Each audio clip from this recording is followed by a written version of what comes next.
Então tá, boa tarde a todo mundo.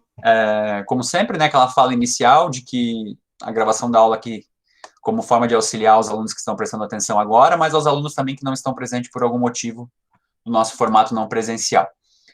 Basicamente, então, a gente entra num terceiro dia de aula, né, mas no primeiro dia a gente fez as questões de apresentação do plano de ensino, vocês comentaram um pouco sobre vocês, eu vou reabrir isso aqui e eu já explico por quê. Deixei um videozinho, né, pequenininho lá, só para ter um contexto da história de Jon Snow, que a gente vai ver um pouco agora. Deixei um capítulo de um livro, para que vocês já fizessem a leitura, a gente vai utilizar ele ainda, tá? E aí, depois disso, na semana passada, surgiu a oportunidade de participar daquele evento de extensão, então eu deixei ali como sugestão um livro também, né, que é o Mapa Fantasma, que conta a história aí do processo da associação causal ali, né, dos fatores que determinavam a cólera em Londres, em 1800, e também deixei a resenha do livro para quem não tivesse, para quem não conseguisse o acesso, e depois a gente foi para o evento, né, a gente foi participar do evento de extensão, para que justamente todo mundo entendesse o que é um evento de extensão e como as coisas acontecem quando a gente participa desses seminários com algum projeto que o próprio campus faz. No nosso caso, tinha lá um projeto nosso também. Na aula de hoje, então, a gente vai tratar de alguns conceitos introdutórios de epidemiologia. Por que eu escolho fazer isso? Tá? Porque são conceitos, são termos, são contextualizações que a gente começa a ver no dia a dia e muitas vezes a gente confunde ou não sabe do que se trata. Então, são conceitos básicos, são informações básicas e que, a partir daí, a gente consegue construir o entendimento do que é a ciência epidemiológica. Deixei mais alguns materiais ali, a gente vai falar um pouco sobre, e deixei também, por fim, um documentário pequeno, tá? Um documentário chamado Herança Social. Ele tem 20 minutos, se eu não me engano. Uma das questões vai ser referente ao documentário, então vocês vão assistir esse documentário. E ele é um documentário importante porque ele traz, sob perspectiva, um caso real que acontece dentro do próprio Brasil, de uma doença que tem fatores determinados ali por ela que fogem dos fatores única e exclusivamente relacionados à saúde, relacionado a um agente patogênico, né, alguma doença ali, e sim fatores sociais que agravam alguma doença. Então, esse documentário dá para entender bem que a gente tem doenças que são classificadas e elas surgem, se manifestam e elas continuam dependendo de estratificação social, tá? Tanto de raça, tanto de condições econômicas, tá? Então, são vários os fatores que estão envolvidos nisso, e esse documentário deixa isso bem retratado, tá? Eu sei que a professora Andréia também pede para assistir, não sei se vocês já assistiram.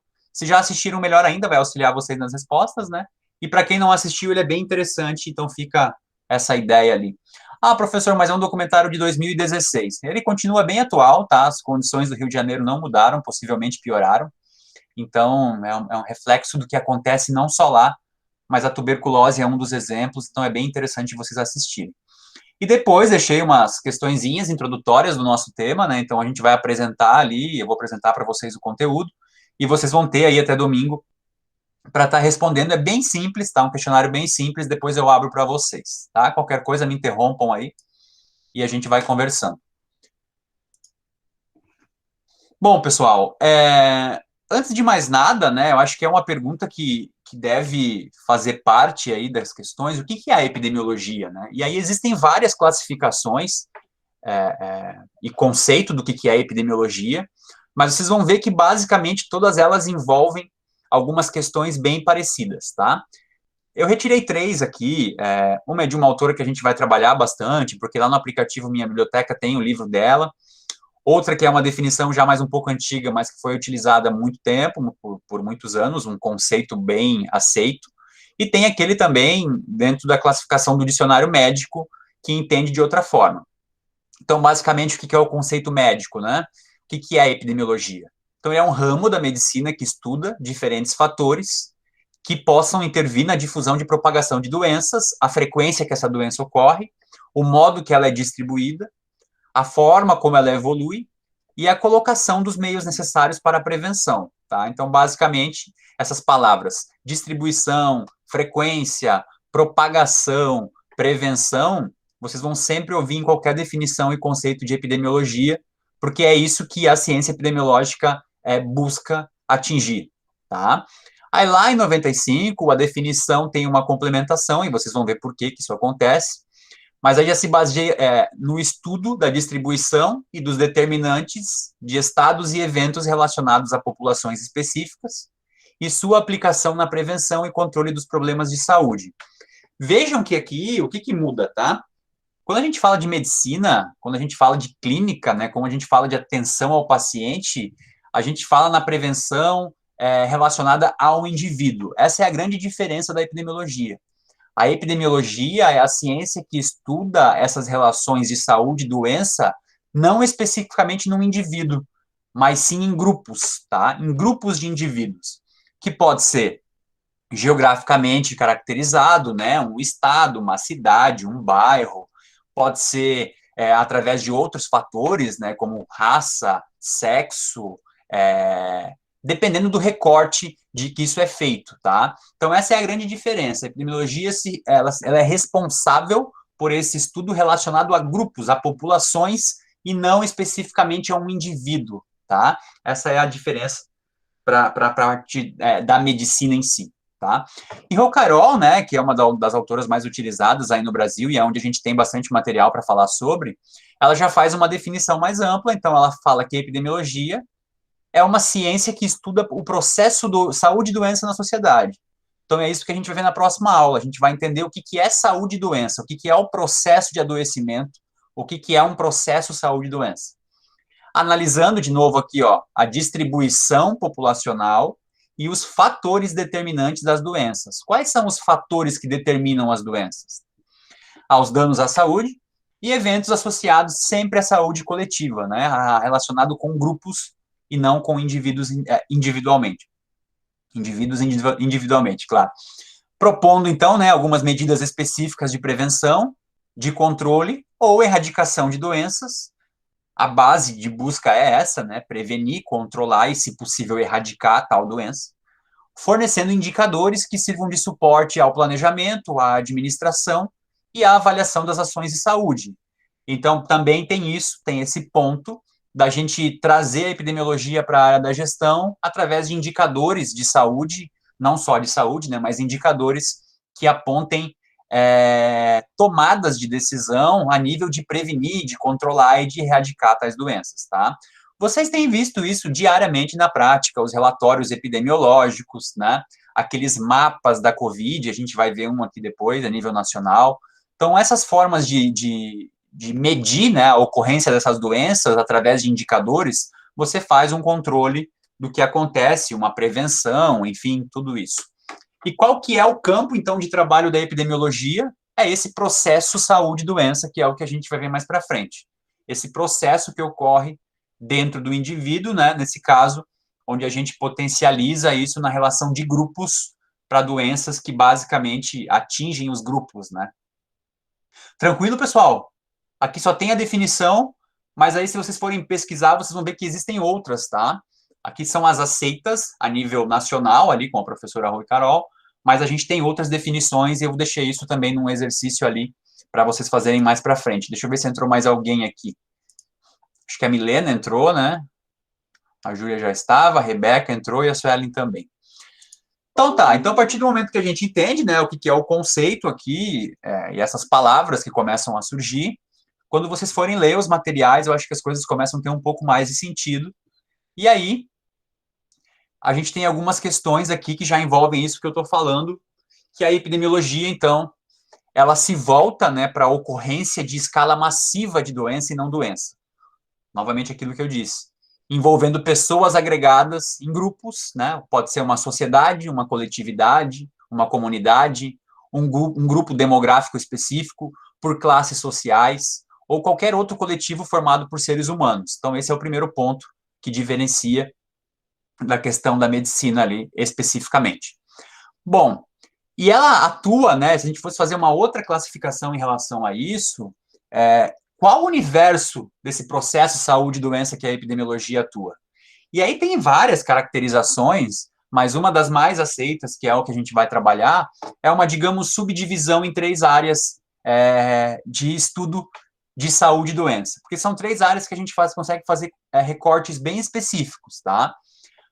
O primeiro recorte, então, é o estudo das doenças infecciosas. Aí tem alguns exemplos ali, sarampo, difteria, malária, a gente pode falar de tantas outras doenças infecciosas, né, que a gente acompanha ao longo dos últimos anos, do último século, e a gente tem um exemplo aí escancarado diariamente na nossa vida, que é o exemplo da Covid-19, entre outras, tá? Não é a única, mas é a principal por a gente estar num cenário pandêmico. Mas a epidemiologia também, ela se preocupa e se responsabiliza pelo estudo das doenças não infecciosas, tá? Aquelas doenças que muitas vezes é caracterizado como doenças crônicas, né? Aquelas doenças que percorrem, que prevalecem, essa é outra palavra que vocês vão ouvir bastante, que prevalecem ao longo do tempo. E essas doenças podem estar caracterizadas com questões relacionadas, por exemplo, à alimentação, né, à falta de atividade física, fatores genéticos também, a gente vai ter uma classificação depois específica para isso, e tem como grandes exemplos diabetes, depressão, entre outros, doenças coronarianas, entre outros modelos de doenças não infecciosas que atingem a população. E, por fim, que é uma área bem interessante também de estudo da epidemiologia, é porque ela entende que esse processo de saúde e doença, ele também é alterado quando há agravos à integridade física dessas populações. Então, o que é um agravo à integridade física de uma população?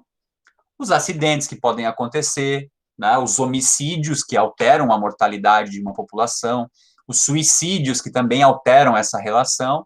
Então, ela também se responsabiliza, ela também assume o papel de investigar os casos relacionados a problemas e agravos à integridade física desses grupos descritos ali em cima. Então, vocês veem que é um campo, gente, é uma unidade que ela atinge várias áreas de conhecimento, tá? É uma das ciências que não é uma ciência que segue uma ordem cronológica específica de conhecimento agregado. Dependendo de onde ela for exposta, ela é vista de uma forma diferente. Por exemplo, nós vamos ver por parte da gestão, não por parte clínica ou por parte da medicina em si. A psicologia vai estudar isso de outra forma. A economia, né, que está sempre muito se basando também quando se traz relatórios de economia relacionados à área da saúde, vai verificar de outra forma. Então, cada área utiliza a epidemiologia de uma forma diferente, tá? E isso é bom vocês refletirem, porque a abrangência disso aqui é muito grande. Comentem alguma coisa, alguém quer comentar? Não me deixe só falando sozinho aqui.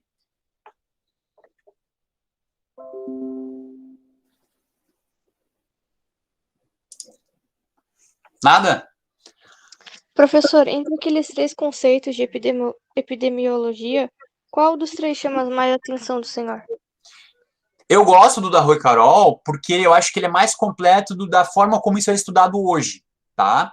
Mas aí eu acho que seria meio injusto com um dos principais autores da área lá, só que é mais antigo, né? A gente tá falando de 95, porque a gente vai ver que as coisas variam de acordo com a época, sabe, Eduarda? Por exemplo, quem viu lá a parte inicial, quem leu já a parte do capítulo 1 do livro, vai entender que há 100 anos atrás, há 200 anos atrás, não existia microbiologia da forma que existe hoje.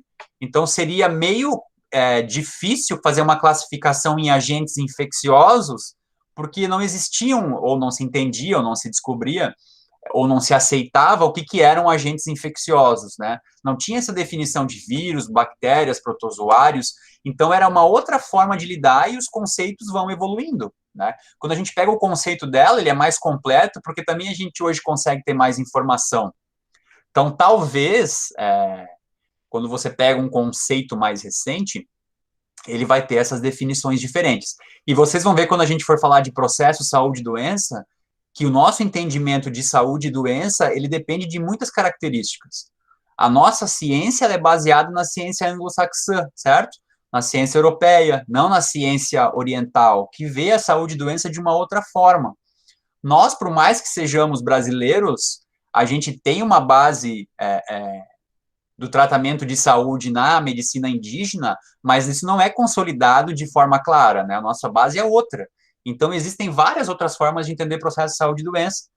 E o da Rui Carol é um entendimento também que é descrito para o nosso idioma, para a língua portuguesa e o conceito que ela define, tá? Então, isso varia muito. Tanto é que a primeira questão que vocês vão investigar é achar outras definições, tá? Outros conceitos que são apresentados ao longo do tempo.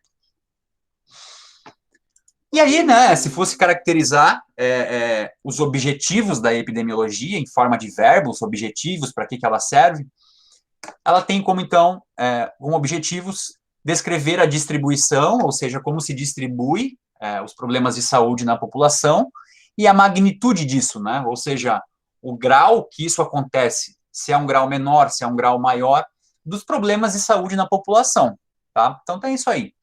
O de baixo lá também fala que cabe à epidemiologia identificar fatores etiológicos, ou seja, fatores de origem na gênese das enfermidades. Você fazer um processo regressivo, né, de uma doença que já acontece até chegar de trás para frente, que a gente fala, né, de frente para trás, no caso, para tentar identificar a origem dessa doença, desse processo que alterou a saúde e a doença do indivíduo. E esse é o caso que a gente fala ali do John Snow, né, mesmo sabendo, mesmo não tendo conhecimento do que era um agente microbiológico, né, o que é uma bactéria, o que é um vírus, o que é um protozoário, através das investigações, através dos questionários, eles conseguiram identificar que a cólera, no caso, né, dando o exemplo lá de Londres, ela estava relacionada com a água, né, aquelas bombas lá que forneciam a água, dependendo de onde era retirada do rio Tâmisa. Então, é interessante justamente por isso, tá? Você faz uma investigação de frente para trás.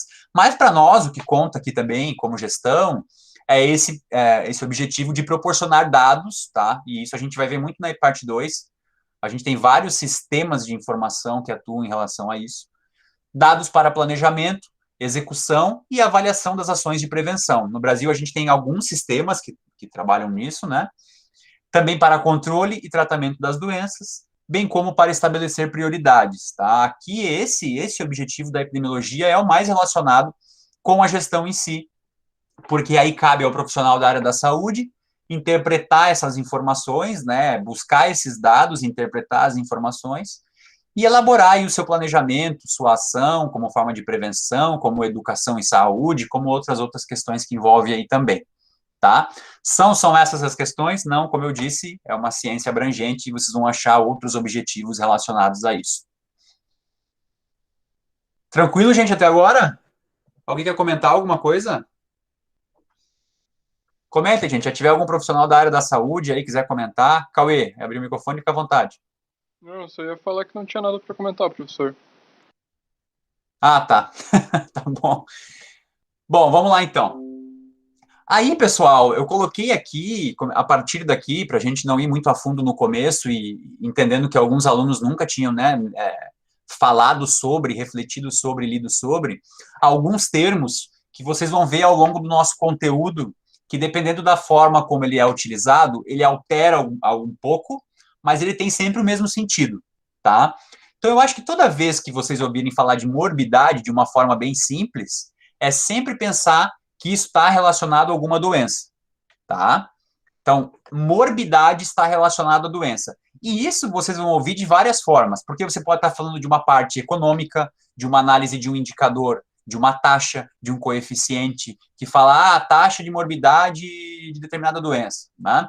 Então, morbidade é sempre relacionado à doença. Aquele termo que também é sempre muito ouvido, né? O indivíduo é mais suscetível quando ele possui comorbidade, ou seja, mais de uma morbidade, mais de uma doença. Então, sempre que vocês ouvirem esse termo, morbidade, ele vai estar relacionado à doença. E é muito difícil passar uma página de um livro de epidemiologia que vocês forem ler sem ter essa palavra associada de alguma forma, tá? Então, sempre pensar nesse sentido. A mesma coisa para a mortalidade, sempre relacionado à morte, né? E aí são várias as abordagens aqui que podem ser feitas, mas por mais que possa parecer simples, na hora da leitura, às vezes causa alguma confusão, com o que vem um pouco abaixo aqui do que eu coloquei para vocês, que é a letalidade, tá? Pergunta, qual que é a diferença de mortalidade para letalidade? Qual que é a diferença de morte para letal? Vamos ver se alguém faz uma associação e aí a gente consegue discorrer sobre. Então, essa é a questão de abrir ali, né? Para que vocês entendam que quando vocês ouvirem falar de letalidade, vocês sabem o que é isso, que é diferente de mortalidade. Alguém se arrisca?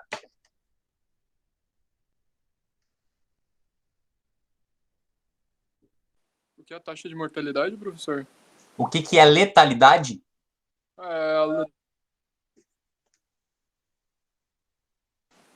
Tipo, geralmente esse número vem... Geralmente não, né? Na maioria das vezes o número vem em... Como é que é mesmo? Fração. Tipo, 1 a cada 3 pessoas morrem e assim vai. O teu raciocínio é nesse sentido, tá? Mas eu já melhoro isso. Vamos lá, Júlia.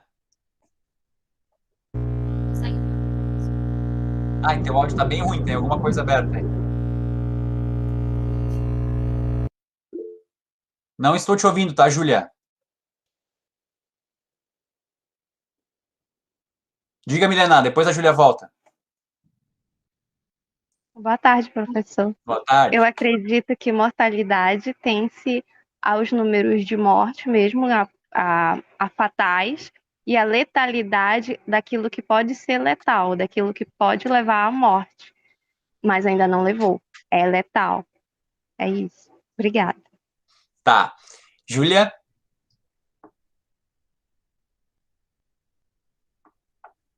Acho que deu algum problema ali. Assim, gente, vocês estão no caminho, tá? Tanto o Cauê quanto a Milena falaram no sentido da gente pensar das taxas, né? Mas o termo letalidade e mortalidade, ele é utilizado para além das taxas que a gente também vai ver. Até vou dar um exemplo através de uma taxa aqui. Eu acho que o que é interessante é sempre vocês pensarem assim, ó. A letalidade é o quão mortal é aquela doença. Parece simples, né? Mas eu vou trazer para um exemplo. Então, olha só. Letal é o quão mortal, ou seja, o quão essa doença vai proporcionar a morte. Então, por isso que alguém falou de taxa aí, né? Ele normalmente é representado em taxa. Então, a gente vai ter doenças, por exemplo, que ela tem 3% de letalidade. O que que isso quer dizer? 3 a cada 100 que adquirem determinada doença morrem. Então, essa é a letalidade da doença. O quão ela é letal, o quão ela mata através do momento que o indivíduo adquiriu aquela doença, aquela morbidade, tá? Tem doenças que chegam a níveis de 90, 95, tem um tipo de raiva que chega a quase 100%. Então, isso quer dizer o quê? Uma doença 100% letal é que todo indivíduo mórbido que adquire aquela doença morre. Então, aquela letalidade de 100% quer dizer que ela é 100% letal. Adquiriu a doença, morreu. Conseguiram entender, gente? Sim, professor, deu para ter uma noção. Lá no painel coronavírus, depois eu vou abrir para vocês, vai ter lá uma medição lá, por exemplo, eu estou chutando, tá, gente? 2,8% de letalidade. O que isso quer dizer? Que de todos os indivíduos que adquiriram a Covid-19, 2,8% morrem. Essa é a progressão atual, dando um exemplo, tá? Depois a gente abre e vê o número certinho. Por que isso é diferente de mortalidade? A mortalidade, ela é calculada de acordo com todo um grupo e não de quem adquiriu a doença. Eu não quero complicar, tá? Aqui é para vocês terem um choque inicial do que é o termo. Então, letal é o quão mortal é uma doença a partir do momento que você adquire ela, tá? Entendendo isso, vocês vão conseguir, a hora que vê, não falar assim, pô, aquela doença tem 50% de letalidade. Então, a cada 2 indivíduos que adquirem aquela doença, 1 morre. Tá bom? Esses são termos, então, que a gente vai escutar bastante, por isso que é importante que a partir de hoje, sempre que vocês lerem, fazer essa associação e entender o que são essas palavras, tá? É mais do que palavras, é entender a importância disso, e até coloquei uma observação aqui, ó. Esse é um termo inicial e suas variações são de extrema importância. Por isso que vocês mesmos já falaram ali. Vou ver isso representado numa taxa, vou ver isso representado num caso, sempre vou estar ouvindo isso aí. Outros termos que a gente vai começar a tentar entender, tá? Não precisa entender tudo hoje, não precisa ficar desesperado, mas é que eu quero que vocês comecem a ter essa percepção. São 2 termos muito utilizados, que são os termos incidência e prevalência, tá? Incidência e prevalência, eles são utilizados de forma de fórmulas, de coeficientes, de contas, mas também são responsáveis dentro de algum texto que vocês forem ler para caracterizar coisas diferentes, tá? Na hora de uma leitura que não envolve fórmula, incidência, ela está muito relacionada com o risco de você adquirir uma doença. Então, normalmente as fórmulas, elas são relacionadas com o número de casos que aparecem de uma doença e quanto isso envolve uma população, tá? Mesmo exemplo que eu falei antes, a incidência de dengue no município de São Francisco do Sul está atingindo aí uma taxa de 10%, ou seja, altíssima, né? De toda uma população, 10% corre o risco de incidir, de ter essa doença inicialmente, né? De ter uma doença relacionada a isso. Então, é um termo que aparece bastante, a incidência da doença, ou seja, o risco de ter aquela doença, a projeção de incidência, ou seja, quantos casos podem ser que aconteçam dessa doença. Quer ver um exemplo bem claro? Vocês acompanham isso diariamente naqueles painéis de coronavírus. Você tem a quantidade de novos casos, ou seja, quanto aquela doença incidiu naquela população. Hoje teve 10 mil casos novos de Covid-19. Então, a incidência foi de 10 mil novos casos. Tá? A palavra parece um pouco complexa, mas ela quer realmente dizer isso. Semana que vem eu posto um videozinho também explicativo para vocês irem fixando aos poucos, tá? Não se apavorem em relação a isso. Incidência, algo que incide, então, ou seja, corresponde a casos novos que ocorrem em uma determinada população em um determinado lugar. Quando eu falo assim, ó, determinada população em determinado lugar, gente, porque isso é de acordo com o recorte que é feito. Eu posso falar da incidência do Brasil como um todo, e isso vai ser um recorte. Eu posso falar de incidência de uma determinada doença para a população negra, por exemplo. São dois recortes, tanto de lugar quanto de determinantes sociais e de populacionais. Eu posso fazer um recorte de incidência para cada dia e em cada lugar. Então, depende muito do método que é utilizado para fazer essa análise. O painel coronavírus lá que a gente vê, a gente sabe que é alimentado diariamente, certo? Diariamente tem as informações, por exemplo, de caso de morte. Estou dando um exemplo aleatório para vocês entenderem. Mas a metodologia poderia ter sido outra, poderia ter escolhido a cada 3 dias, a cada 5 dias, a cada 10 dias. Então, depende do método que é utilizado, esse recorte vai ser diferente. Tá? Então, isso varia muito. Incidência, casos novos. Algo que incide na população, algo que entra de acordo com o risco que ela pode proporcionar. E a outra palavra que também é muito utilizado é a prevalência. O nome já diz, ó, prevalência, prevalece, se mantém. Então, a prevalência é quando a gente está falando de uma determinada doença que ela prevalece ao longo do tempo. Então, você pega casos que já aconteceram e soma-se com casos novos. Até a fórmula fala ali, né, que você pega casos que já aconteceram no passado e soma com os incidentes, você soma com os casos que estão aparecendo. Por que essas palavras são importantes de entender em epidemiologia? Porque para cada caso desse, você utiliza incidência e prevalência para medir e para entender coisas diferentes, tá? A incidência, ela é muito utilizada, tanto como fórmula ou como para outras coisas, para doenças infecciosas. Por quê? Porque como mede risco de acontecer determinada doença, de tentar prever quantos casos pode ter amanhã, ele está mais relacionado a uma doença infecciosa, que é aquela que age de forma mais rapidamente, certo? A prevalência, como ela se soma períodos, ela é mais utilizada para casos de doenças não infecciosas. Por que em casos de doenças não infecciosas? Como eu estou somando períodos maiores de casos que já aconteceram como vão acontecer, eu consigo, então, determinar essa quantidade de tempo que um indivíduo ou um grupo permanece com determinada doença e qual vai ser o desenlace disso lá na frente. Se ele vai ser curado, se ele entra em óbito, se é migração, ou seja, ele partiu daquela doença e agora teve outro problema de saúde relacionado a isso. Então, por isso que esses dois termos são muito utilizados. Incidência, incide, prevalência, que prevalece.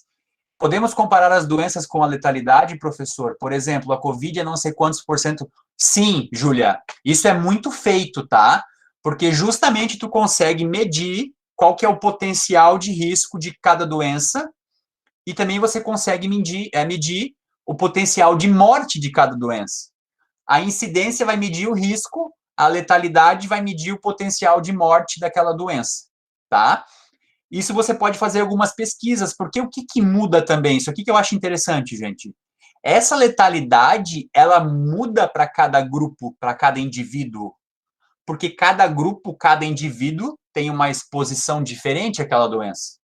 Então, se você for pegar, por exemplo, letalidade da Covid-19 em todos os países, você vai ver que essa taxa, ela muda. Ela tem um acompanhamento, mas ela muda, tá? E, gente, aqui tem uma questão que é bem interessante, tá? A natureza, ela é bem sábia. Pensem aqui comigo. Uma doença, quando ela é muito infecciosa, quando ela tem um poder de transmissibilidade muito grande, ela afeta vários indivíduos, ela tem um poder de disseminação muito grande, ela é menos letal, ela é menos mortal. Por quê? Me expliquem.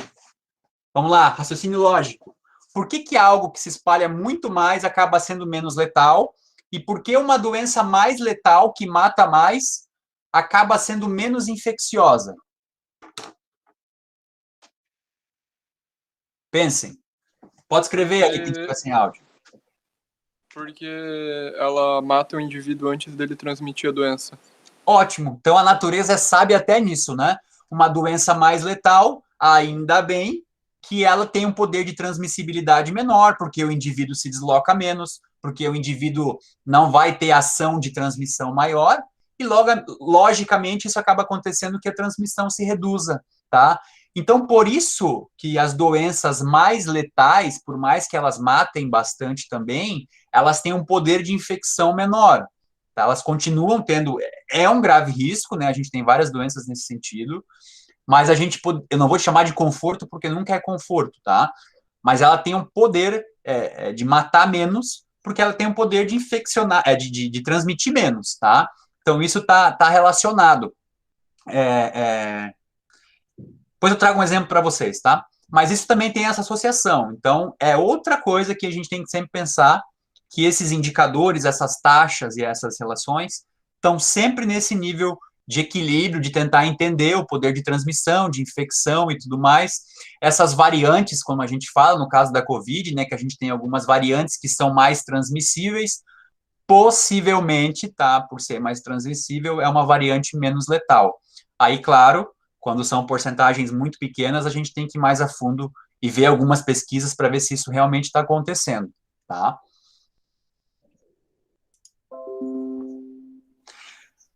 Incidência, risco, doença que incide, ou seja, casos novos numa população. Prevalência é o que prevalece. Você pega a somatória dos casos que já aconteceram com os casos novos que vão entrando para você tentar fazer uma outra tipo de prevenção e tentar entender como que essa doença se manifesta na população. Outro termo que eu acho que vocês devem ouvir bastante, uma caracterização, é surto, endemia, epidemia e pandemia. Certo? A gente sempre ouve falar, um surto, uma endemia, uma epidemia, uma pandemia. Hoje até tem uma nova caracterização que seria a sindemia, né? Quando é todo um sistema todo afetado por um agente infeccioso, na maioria dos casos. Mas a gente tem doenças pandêmicas que não são infecciosas, né? Estão aí há muitos anos e prejudicam a população. Então, essa caracterização ou essas diferenças também são importantes saber. Porque aí o grau de ação aqui do gestor, do que ele deve fazer, do que ele deve pelo menos pensar em fazer, de um plano de emergência ou algo nesse sentido, se altera. Se alguém já começou a ler aquele livro que eu falei para vocês, eu acho que o primeiro exemplo, a Milena colocou ali, não é o que acontece nos filmes de terror, quanto mais letal ela é, mais se espalha. Ô Milena, é bem isso, né? Os filmes colocam assim. Agora, gente, talvez quando eu falando assim, não é para dar um ar de tranquilidade, porque se a gente tiver uma doença muito letal, né, com um grau de transmissão 0,0001%, pode parecer pouco, mas tu transforma isso em milhões de pessoas, mesmo assim mata muita gente, né? O problema, eu acho que seria o fim dos tempos, se essa doença com aquele tipo de raiva lá, por exemplo, que é quase 100% ou 100%, Se ao mesmo tempo, além de ser muito letal, ela fosse muito transmissível, porque aí sim tu extinguiria a humanidade, né? Imagina, é só pegar o exemplo da Covid-19 e transformar ela, em vez de 2, 3% de letalidade, numa doença de 50% de letalidade. Você teria uma catástrofe muito maior do que ela já é. Você pega lá quantas pessoas adquiriram a Covid-19 no mundo e você divide por 2, né, que é 50%, você teria matado metade dessa população que adquiriu a doença. Então, por isso que sempre é grave, sempre é ruim. Mas esse equilíbrio, digamos assim, da natureza e da lógica, né, porque pelo que o Cauê mesmo disse ali, acaba deixando a gente podendo trabalhar essas margens, né? Aí, gente, eu estava falando do livro, né? Ali no livro, ele traz um caso. Olha, eu posso estar enganado, tá? Eu já li o livro faz um tempo.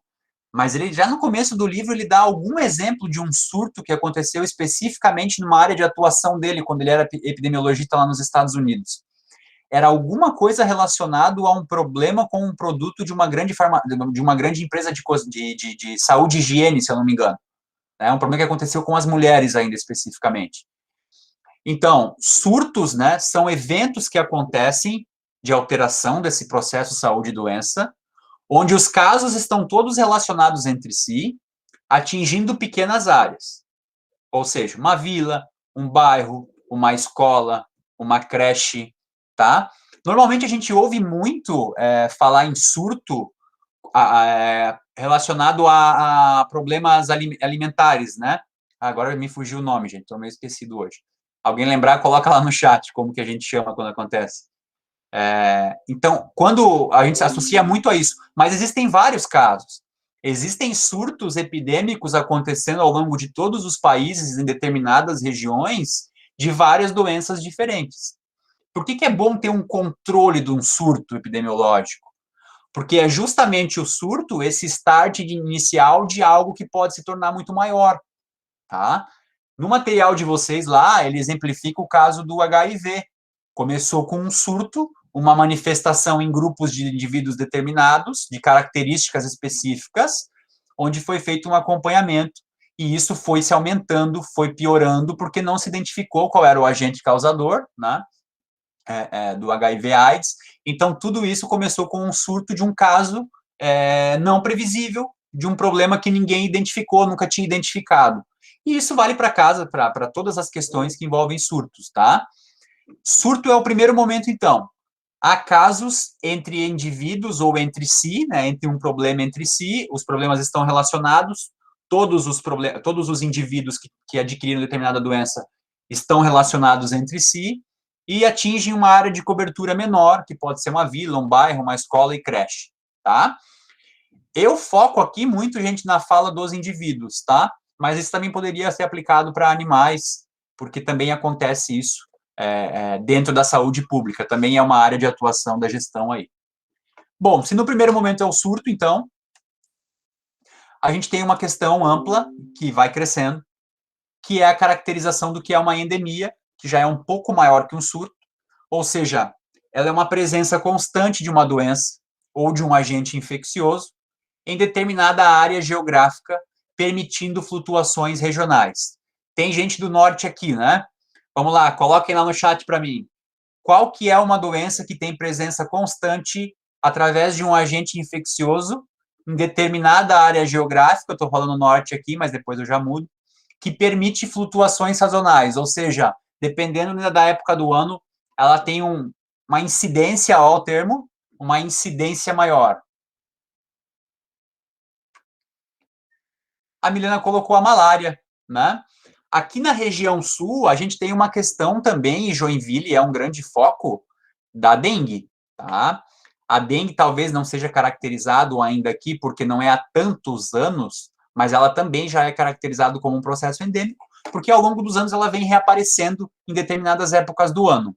Mas lá no norte, em algumas regiões de outros países também, né? Estou dando só o exemplo aqui, é triste ao mesmo tempo, porque é um processo endêmico no sentido de aceitação que todos os anos aquilo vai acontecer de novo, tá? Mas a endemia é justamente isso, quando um processo desse acontece em épocas sazonais, em determinado período de tempo, repetidas vezes, dentro de uma área geográfica.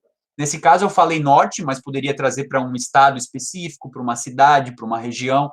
Então, isso varia muito, tá? Dependendo do recorte que é feito.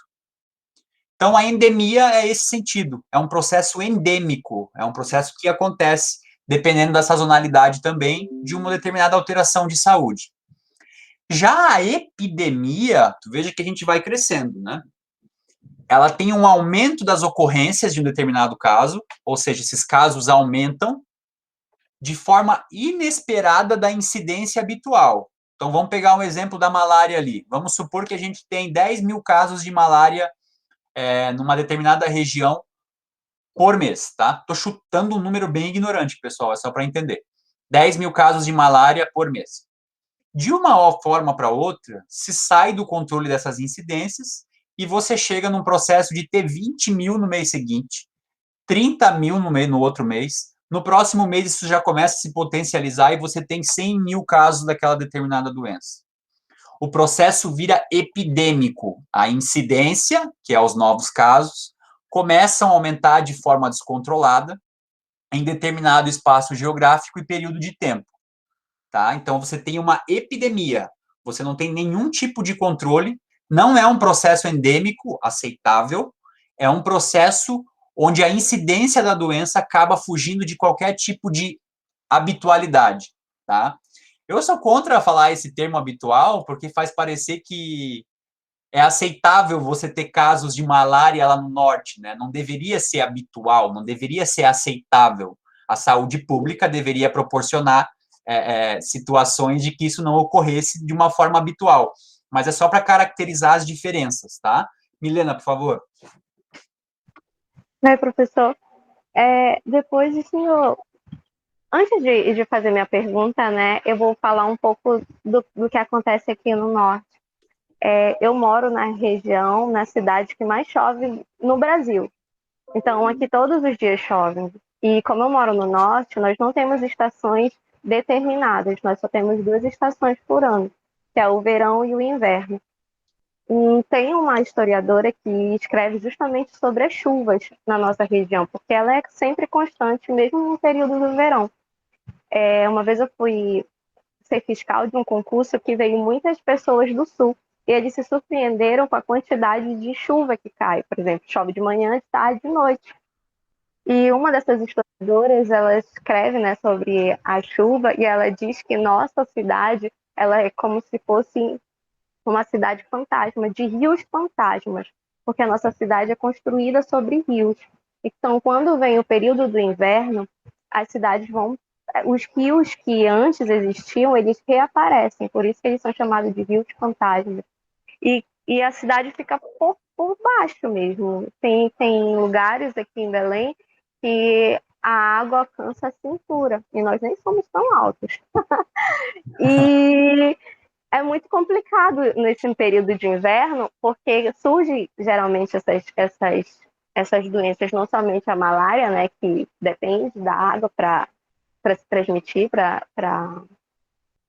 começar o seu ciclo, mas também da leptospirose, por conta dos ratos, e vivemos numa cidade que não é tão limpa, e não temos um saneamento adequado na cidade.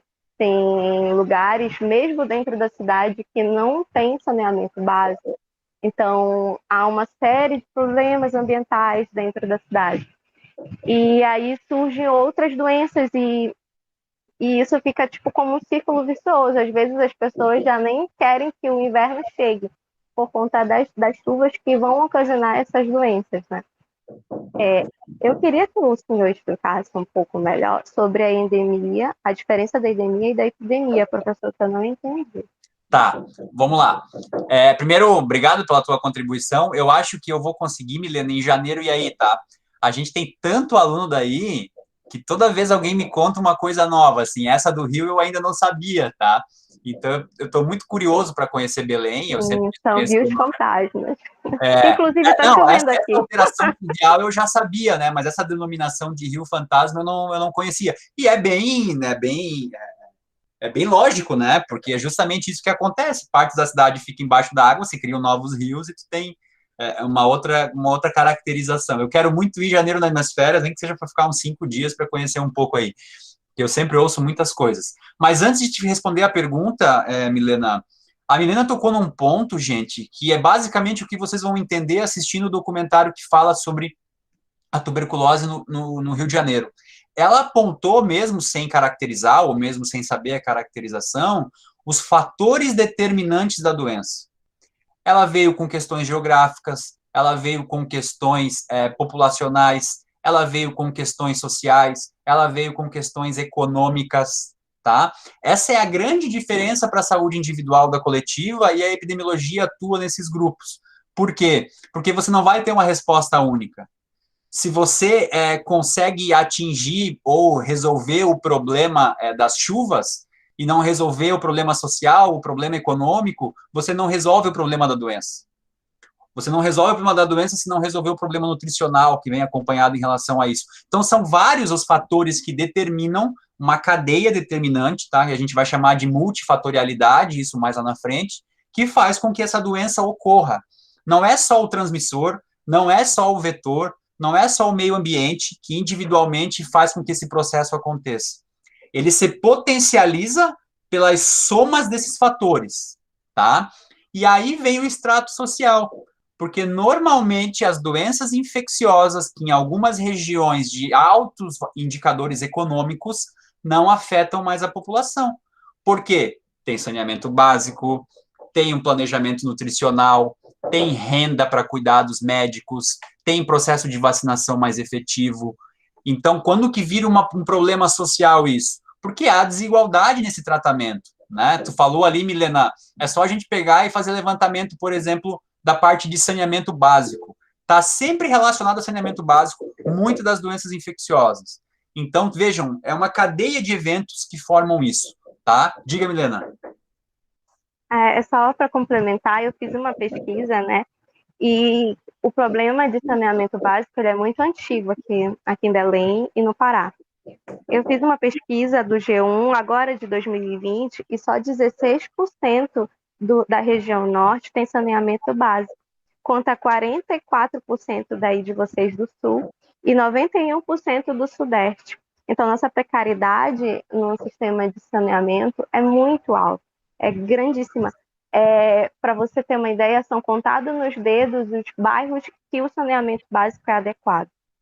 A periferia de Belém, ela padece muito por conta disso, e as doenças se tornam cada vez constantes, crônicas, como falamos, né? Porque, como não é solucionado o problema, essas doenças sempre tendem a ocorrer nos períodos em que incide, por exemplo, o aumento da pluviosidade na nossa região. E é interessante dizer isso, porque entre governo e sai governo, eles não têm esse compromisso de entender que, se solucionar essa questão tão antiga, eles vão conseguir solucionar a maioria da sobrecarga do SUS, que são pessoas que vão procurar, né, as unidades básicas, essa assistência primária, por conta de problemas que podem ser solucionados facilmente se o governo optar, né, por solucionar. Outra coisa, quando você falou em surto, eu lembrei que teve um período aqui, em 2019, que houve uma migração dos bolivianos para cá, Pará. Então, eles, quase todas as ruas tinham eles no canto pedindo, né, esmola, e houve um surto muito grande de sarampo. E o governo disse que a culpa era dos imigrantes e não de outros fatores. Claro que tem um pouco de verdade nisso, mas eles não se atentaram também para a culpa que eles tinham, porque eles não fizeram campanhas de vacinação. Aqui as mães são muito novas, a faixa etária são de 15 anos, 12 anos, 11 anos, então as meninas adolescentes a maioria quase já são mães da periferia. Então, elas não tinham o hábito de levar as crianças para se vacinar. Então, esse surto também aconteceu justamente porque as mães muito novas não estavam vacinando seus filhos. Então, com essa imigração, com o contato com essas pessoas, também só sobrecarregou esse surto. Essa desculpa da administração pública, né, que é uma desculpa covarde, até a meu ver, no sentido de que responsabiliza o imigrante, né, que já está vindo de fora por uma situação de desespero, joga a população contra ele, né, e como tu falou, independe de partido, essa é uma desculpa muito fácil de dar, e não resolve o problema, a população não entende que não importa se ele é imigrante, descendente, ou seja o que for, o problema continuará, porque é um problema de saúde coletiva, e acaba gerando esses conflitos ainda para piorar uma situação que já é ruim, tá? Essa questão que tu falou do saneamento básico, veja como nós estamos numa situação complicada, porque tu me aponta indicador de 16%, eu não lembro bem certinho por região, mas a nossa aqui é nessa faixa que tu disse, de 40 e poucos por cento, ou seja, a gente está 150% melhor que a região norte, mas mesmo assim... Sim, 44,6% contra 16,2%. Eu achei não, que fosse até maior, sabia, professor? Eu pensei que fosse maior essa taxa. Mas isso faz parecer que nós somos 150% melhores que vocês na questão do saneamento. Agora, 40% também é um indicador ridículo, né? Se você está falando de uma região industrializada, uma região que, como tu disse, caberia ao governante fazer isso, né? Então, ou seja, a cada 10 casos aqui, 4 tem saneamento, e outras regiões também ficam nessa faixa. Então, é um dos exemplos do que acontece nessa relação, né? Aí a gente vai ter que entrar num debate político, que também entra, né? Se cabe a um governante que vai ficar 4 anos fazer um planejamento de saneamento básico, ele sabe que é uma obra que leva mais tempo, leva recurso, né? Então, são várias as questões complexas que apontam os problemas do porquê isso não é feito. Agora, o que é o interessante? É esse teu olhar de gestão, que eu acredito que é o olhar dos demais também, que as formas de resolver os problemas de saúde muitas vezes não estão relacionadas com a atenção em saúde direta, mas sim nessa prevenção e nessas políticas públicas anteriores, né, quando o problema é adquirido. Na epidemiologia, a gente vai fazer uma caracterização em período pré-patogenia, ou seja, antes da doença, e existem vários fatores associados ali. O período patogênico, ou seja, o período quando o indivíduo adquire uma doença, e qual é o desenlace que acontece depois. E vocês vão ver que os problemas pré-patogênicos são determinantes para o indivíduo adquirir tal doença. Então, às vezes, a ação, né, está relacionada a essa parte introdutória e não é feita por esses N fatores que a gente conhece, né, dos problemas que nós temos. Agora, cabe a nós cobrar, entender os processos para que a gente faça parte como agente, né, não só como justificantes, para que isso melhore de alguma forma. Voltando à caracterização, tá? O que é uma endemia, então? É basicamente dizer que aquela doença persiste. É uma presença constante de uma doença ou de um agente infeccioso em determinada área geográfica, tá? Permitindo flutuações sazonais. Ele inclui aqui que as flutuações sazonais também podem piorar essa situação. Mas é aquela ideia de que aquela determinada doença, ela persiste ao longo de um determinado tempo, tá? Ela continua a existir. Há uma aceitação, uma tendência daquela doença sempre existir, tá? Já a epidemia é quando a gente tem aquela questão da incidência, ou seja, foge de controle esse problema. Quando a partir de determinado momento, os casos começam a aumentar, fugir de um controle, aumentar nesse espaço geográfico, permitir outras situações. Eu vou trazer para a Covid-19 para ver se tu entende. A Covid-19 é uma epidemia a nível inicial. Por quê? Porque ela surgiu e ela teve uma incidência progressiva, ela foi sempre aumentando, os casos foram aumentando, foram se espalhando, saíram de um surto, passaram para uma epidemia e depois se tornou maior ainda. Não foi uma doença constante. Quer um exemplo de endemia? A gripe, tá? Por quê? Porque a gripe, ela existe todos os anos. A gente tem um nível de mortalidade por gripe anual, que é bem alto também. Ela acontece em processo sazonal, ela acontece em maior quantidade no inverno, tá? Por quê? Por determinados fatores, entre eles, né, o acúmulo de indivíduos, ambientes fechados, enfim, outras questões. Então, a gripe, ela é endêmica, ela acontece em períodos aceitáveis, aqui não que se aceita a doença, tá? Mas que tem sempre esse grau, e ela acontece nesse sentido. O que seria aqui não é uma coisa de mudança, tá? Não necessariamente uma coisa endêmica vira pandêmica, mas uma variante da gripe, com grau de transmissibilidade, mortalidade, letalidade maior, que se espalhasse fora de um controle vacinal que é feito e tudo mais, e isso virasse uma pandemia, tá? Inclusive, naquele livro que vocês vão ler lá, as suspeitas deles era que justamente a próxima pandemia seria não de um coronavírus, mas seria de uma variante da gripe, tá? Então, ó, a gripe existe, a gente previne através do processo de vacinação, mas ela ainda tem muitos casos, ela é um processo endêmico, assim como a malária é para a região norte, assim como em outro país vai ter alguma determinada doença, que todos os anos acontece e é feito um controle dos casos possíveis, né, através de vacinação, prevenção, outras formas. A pandemia é quando foge do controle, como foi o caso do coronavírus, surgiu em determinada região, foi se espalhando, não tinha nenhum tipo de forma de prevenção inicial, não tinha processo vacinal, e isso se espalha e foge de controle, tem uma incidência cada vez maior, tá? Deu para entender, Milena? Senão eu tento de outra forma, não sei. Tranquilo, tá? Tá? Depois vocês pesquisem, assim, ó, no YouTube tem um monte de vídeo, tá, gente? Eu vou passar uns depois para vocês também, que eu acho que dá para vocês também irem entendendo melhor. Aí vem a pandemia, que daí já é um pouco mais fácil de entender. Porque pandemia. Desculpa, deixa eu voltar aqui.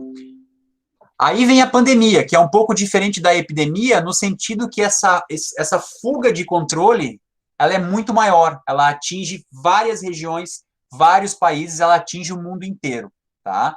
Então, a pandemia é o quê? Compreende um número de casos acima do esperado, afetando vários países e continentes. E a gente tem hoje o caso da Covid na nossa cara aí todos os dias, para representar bem o que é uma pandemia. Ou seja, é uma endemia, é uma epidemia, desculpa, né? Uma doença que estava fora do controle, que atingiu inicialmente lá a região da China e tudo mais, foi se espalhando, e atingiu o mundo inteiro.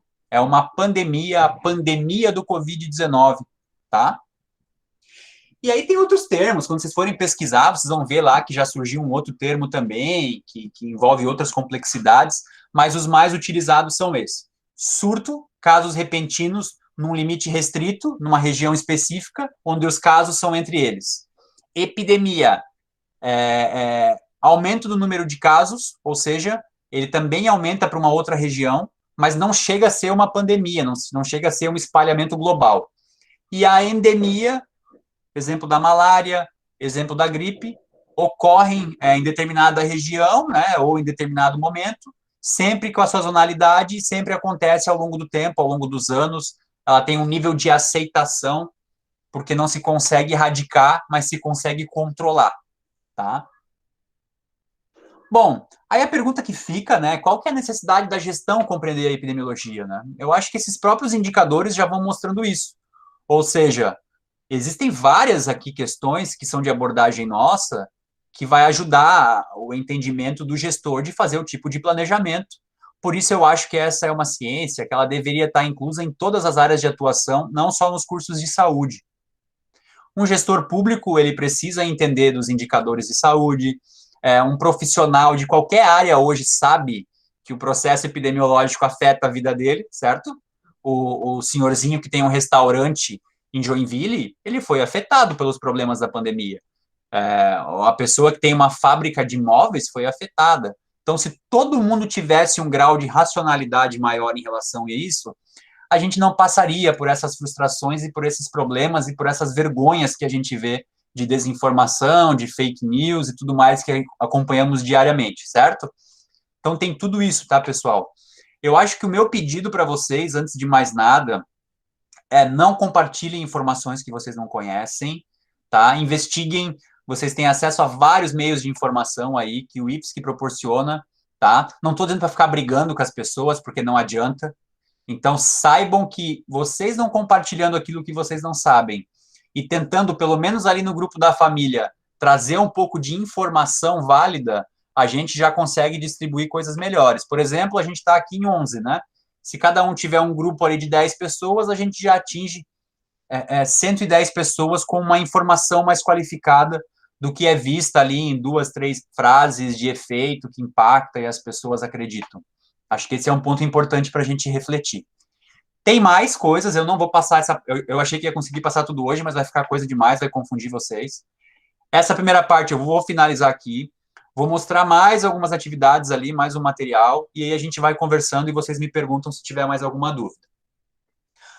Bom, o que eu deixei ali para vocês, tá? Aqui até porque eu lembrei de uma outra questão e deixei o texto aqui, e a gente vai vendo outras coisas.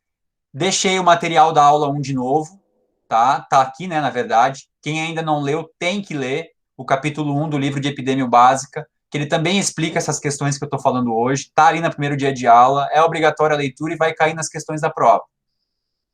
Para a aula de hoje, eu deixei o portal do governo com as informações sobre o Covid, ó, porque se vocês clicarem aqui, vocês já vão ver, não sei se todo mundo já acessou esse painel alguma vez, mas vocês já vão conseguir entender a situação de uma forma um pouco diferente do que vocês viram até hoje. Por quê? Porque a gente tem casos confirmados, né? Então aqui são as morbidades, né? A quantidade de pessoas que tiveram determinada doença, e aí vocês já conseguem ir entendendo algumas informações que talvez antes não entendiam. Aqui fala em incidência, ó. Qual que é a incidência da doença? Aqui fala em letalidade. A letalidade da Covid-19 no Brasil é quanto? 2,8% hoje. Isso significa o quê? Que da quantidade de casos de pessoas que adquirem a doença, 2,8% estão morrendo dessa doença. E o mais legal que eu acho do painel é justamente para vocês começarem a entender as diferenças regionais, as diferenças geográficas, tanto na mortalidade, tanto na incidência, tanto nos casos de óbitos, tá? E o painel tem isso aqui, ó. Brasil, região centro-oeste, sul, norte, nordeste. Você pode abrir por estado, né? E vocês vão vendo que tem muita diferença. Por exemplo, ó, mortalidade. No Brasil, a mortalidade no Brasil é de 282 óbitos para cada 100 mil habitantes. Por enquanto, a gente não vai entrar especificamente nesse dado, mas só para vocês entenderem. Então, o Brasil hoje, a cada 100 mil habitantes, 282 morrem de Covid-19. Hoje, tá? Atualizado aqui, dia 23, é ontem, desculpa. Na região centro-oeste, hoje, é 347. Então, olhem que de todas as regiões, o centro-oeste é a que tem uma mortalidade maior hoje. E aí eu posso abrir aqui, ver os estados da região centro-oeste, e eu vou ver que o Mato Grosso hoje é o estado com a maior mortalidade do Brasil. São 387, quase 388 mortes a cada 100 mil habitantes. Por que isso aqui é uma informação importante para a gestão? Porque caso a Milena, o Cauê ou o Arthur fossem o ministro da Saúde num país sério, eles iriam olhar isso aqui e eles iriam tentar entender por que no Mato Grosso a mortalidade é maior. Quais são os fatores que fazem com que o Mato Grosso tenha uma mortalidade maior? Essa é uma boa pesquisa uma boa pergunta de pesquisa, hein? Por que esse estado tem a maior? E aí a gente olha a região com os menores indicadores também. E aqui vem uma questão das pessoas que não entendem e às vezes são preconceituosas com regiões, com estados, com municípios, com pessoas, com indivíduos. Qual que é a região com a menor mortalidade no Brasil hoje? É a região Nordeste.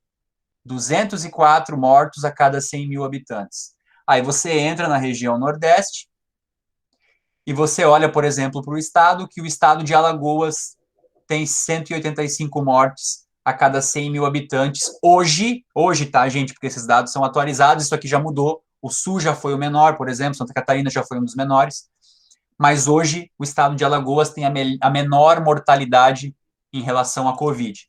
Então, isso varia muito, mas ali vocês já começam a entender, entrem no painel, deem uma olhada, para vocês entenderem essas informações de uma forma já mais qualificada, né?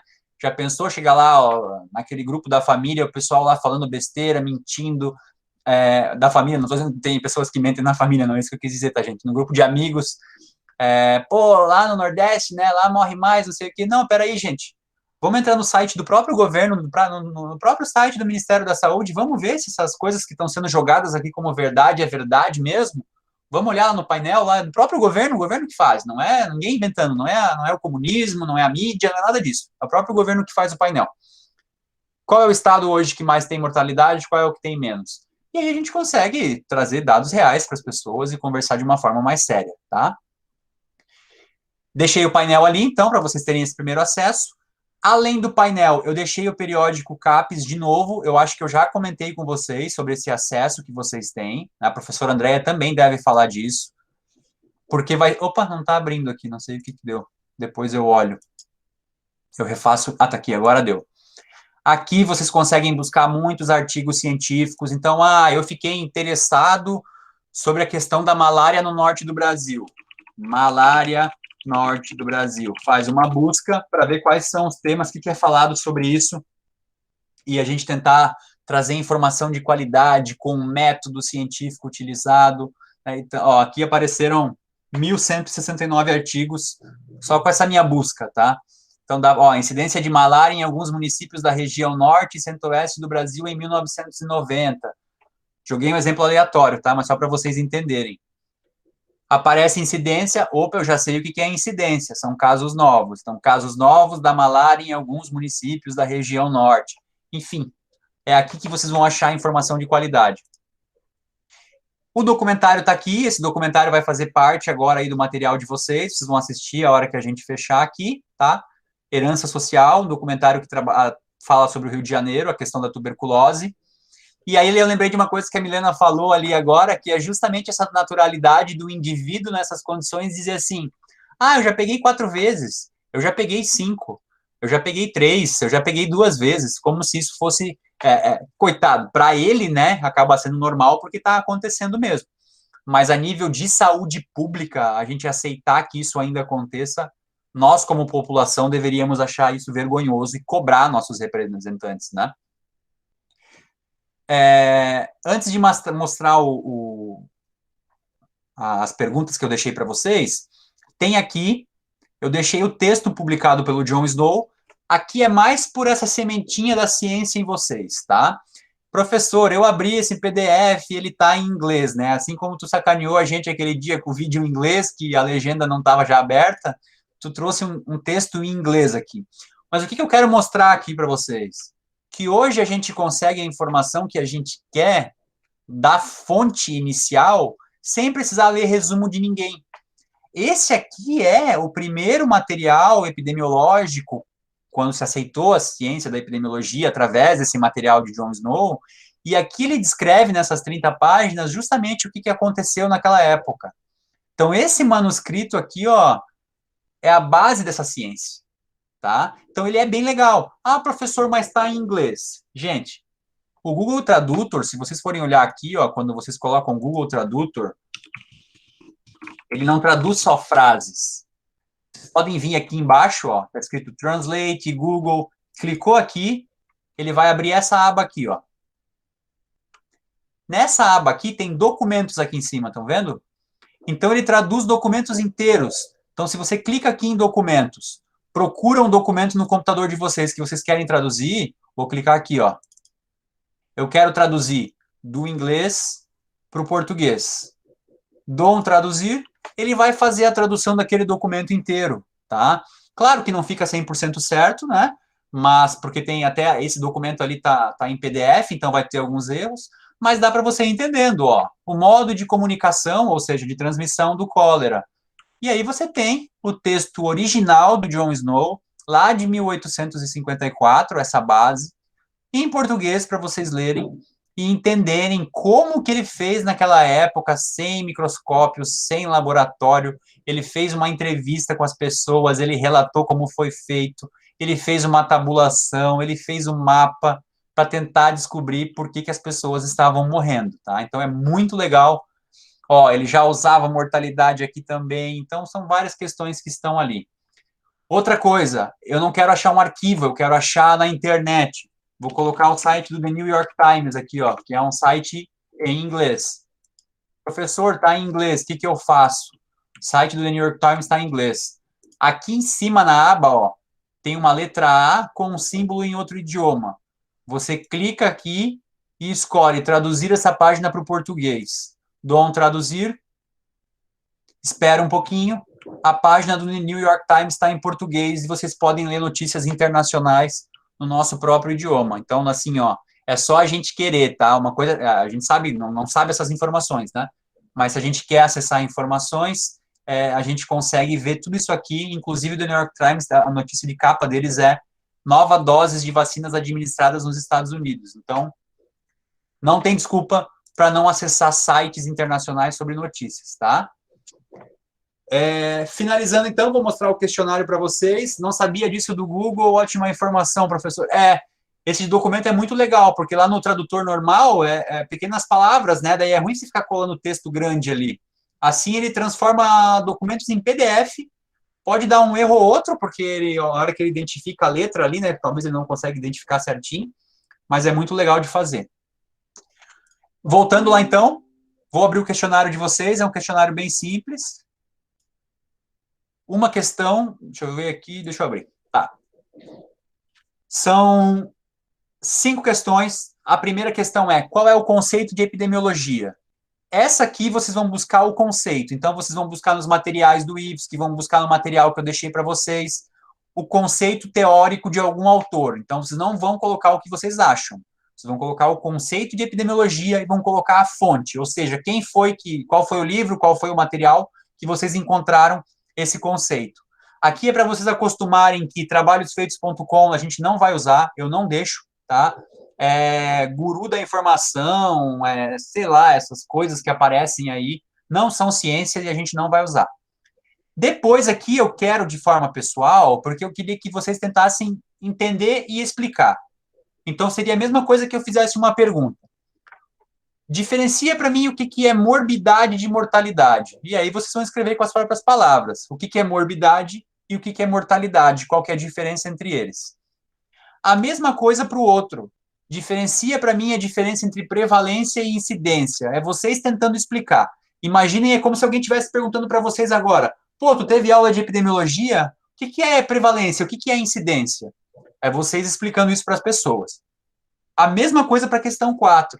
O que é um surto? Aqui, Milena, se ainda ficou uma dúvida na hora que tu se imagina tentando explicar para alguém, aí não vai ter erro, tu vai conseguir dar a diferença. Surto, epidemia, endemia, pandemia, qual que é a diferença? Explique com as próprias palavras de vocês o que é cada um desses. E, por fim, para finalizar, quais informações contidas no mini documentário Herança Social você já consegue identificar em relação à epidemiologia? Descreva suas impressões. Então, assista o documentário primeiro, e aí vocês vão colocar o que vocês já conseguem associar em relação à epidemiologia. Lembrando, teve a aula de hoje, né, que foi mais um apanhado geral, assim, que é para dar um choque mesmo, para vocês verem que tem muita coisa. Teve já o material que já era para ter lido 2 semanas atrás, então aproveitem para ler, para depois responder aqui, que é o capítulo 1 do livro, que também está ali na aula. Tem o próprio documentário, que é um documentário sério, então vai ter muita informação epidemiológica ali também. E aí vocês vão colocar as impressões de vocês, do que vocês acharam e quais são as relações com a epidemiologia que esse documentário traz. Certo? Entendido, gente? Professor, Oi. lembrando que deu um erro na minha matrícula, eles estão ajustando ainda. Teria como eu mandar essa atividade pro e-mail do professor? Pode. Eduarda, eu tô ciente, tá?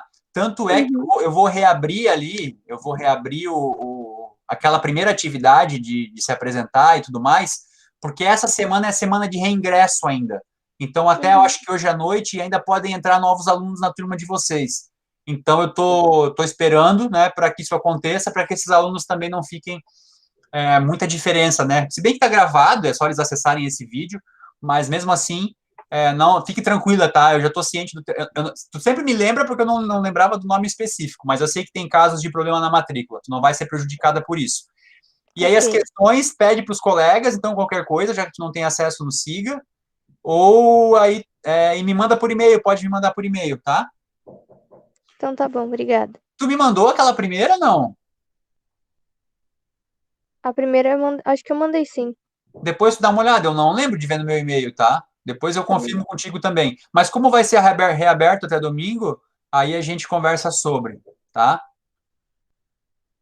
Ou tu olha no videozinho também as perguntas ali, mas a Rebeca já se prontificou a te ajudar, a te mandar aí os materiais e mandar as perguntas, tá? Gente, vocês podem abrir, tá? Podem abrir o questionário. Não é prova, tá? É atividade participativa. Então, eu coloco lá 999 minutos para 999 alternativas, chances, no caso. Então, pode abrir, fechar, não tem problema. Quando é prova, é diferente, tá? Mas como é atividade de participação em aula, que vale como presença, não tem problema ficar abrindo lá, vocês não vão, é a última que vale, tá? É a última entrega que vale. Então, porque eu falo isso porque às vezes o aluno pede, professor, eu não quero ficar abrindo lá, senão é uma chance e eu vou perder a chance. Não esquentem com isso. Quero bem feito, a quantidade que for mandar, manda a última que é a melhor. Tá bom? Fechou? Alguma outra dúvida? Alguma pergunta? Não. Turma quietinha, né? Essa turma é muito quietinha. Então tá, gente. Boa sexta-feira para vocês. Encerro por aqui. Vou finalizar a gravação. Tem bastante coisa para vocês aprenderem. É uma metodologia bem ativa, tá? O conhecimento é adquirido quando a gente se esforça, não quando fica só alguém falando, que nem eu fiz agora, por mais de uma hora. Então, vocês vão assistir, vocês vão ler, vocês vão fazer as atividades, e eu tenho certeza que quando passar esses 2 semestres, vocês vão sair melhores no sentido desse conhecimento que vocês estão adquirindo, tá? Vocês às vezes nem percebem, mas daqui a pouco estão lá compartilhando informação em grupo, estão falando da família sobre o tema, estão avançando nesse quesito. Beleza? Bom final de semana, estudem, descansem,